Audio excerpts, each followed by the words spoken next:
avisar que nós tivemos comentários aqui no chat muito carinhosos para sua pessoa. A Isadora Fonseca dizendo que professora Rita é sempre um prazer ouvir a professora Rita.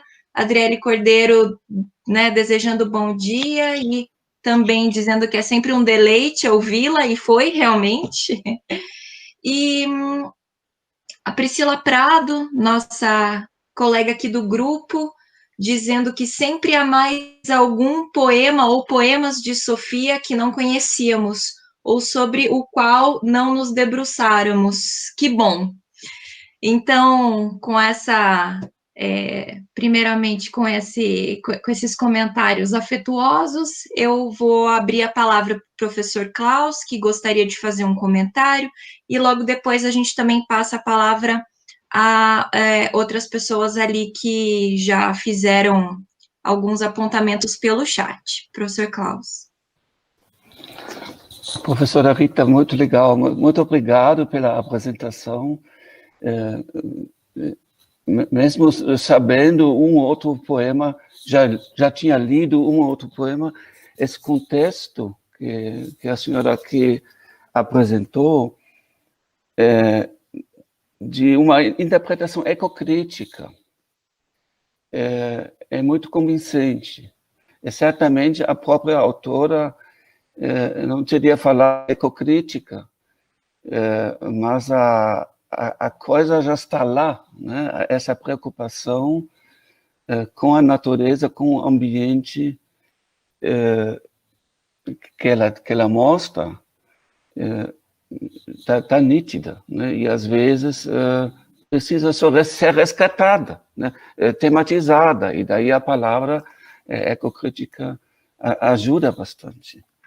Nesse sentido, achei muito convincente a sua interpretação. Eu tenho uma pergunta específica, um comentário específico a respeito do poema Cidade, do penúltimo poema que mostrou aqui para nós.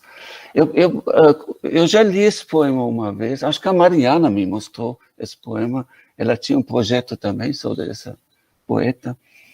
E eu me perguntei na época também, que cidade ela tinha em mente em 38, final dos anos 30, uma cidade portuguesa. Bom, como todo mundo sabe, a maior cidade só poderia ser Lisboa.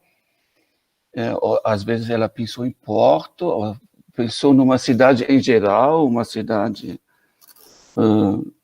lusófona, mas são todas cidades, principalmente cidades nos anos 30, bem diferentes das cidades grandes de hoje, que a gente conhece na Europa.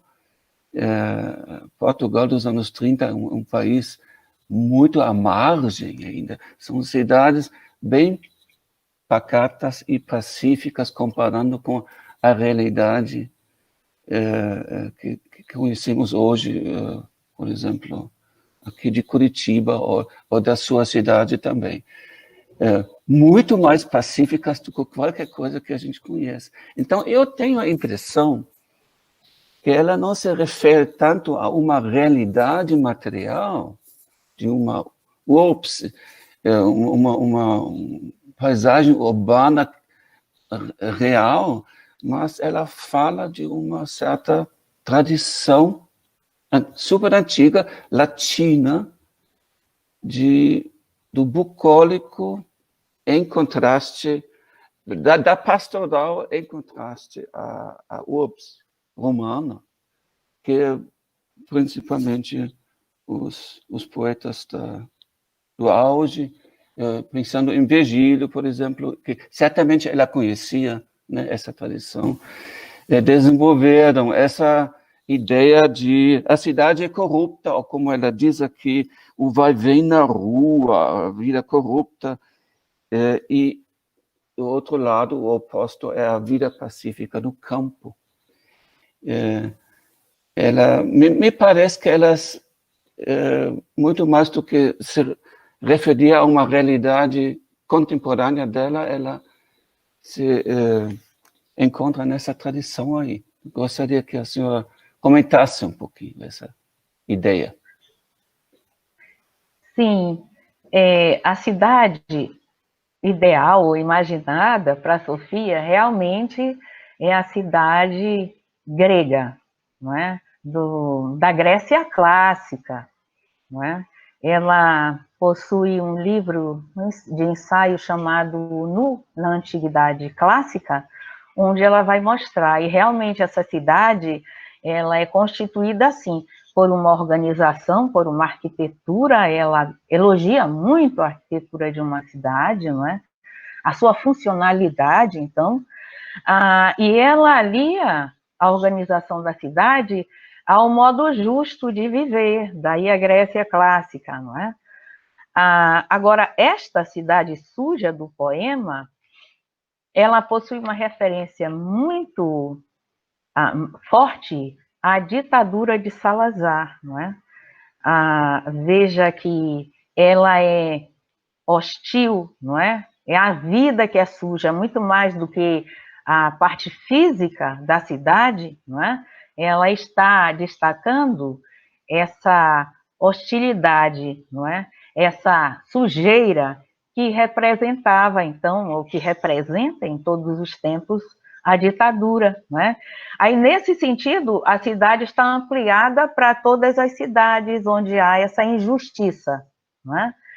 Agora, quando, ao longo da poesia de Sofia, e quando eu fiz a pesquisa, eu pesquisei muito as entrevistas dela, ela critica especificamente Lisboa. Ela morou muito tempo em Lisboa, não é? Também dividiu a vida ali com a cidade do Porto, porque a sua família era quase toda do Porto, inclusive a família doou muito do seu patrimônio para a cidade do Porto, não é?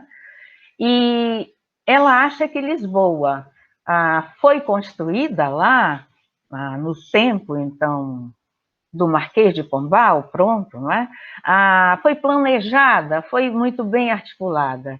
E com essas construções modernas, com essas adaptações que vêm surgindo, a cidade ficou assim desequilibrada.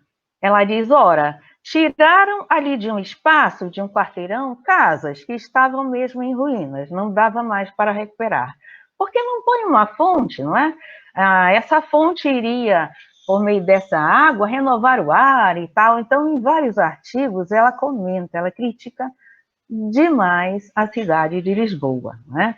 Mas já em textos de 70, não é? De 80, até porque era depois da ditadura que ela podia mesmo se posicionar nos jornais. Se ela tinha essa ideia desde esse primeiro livro, isso não podia ser assim claramente expressado, não é?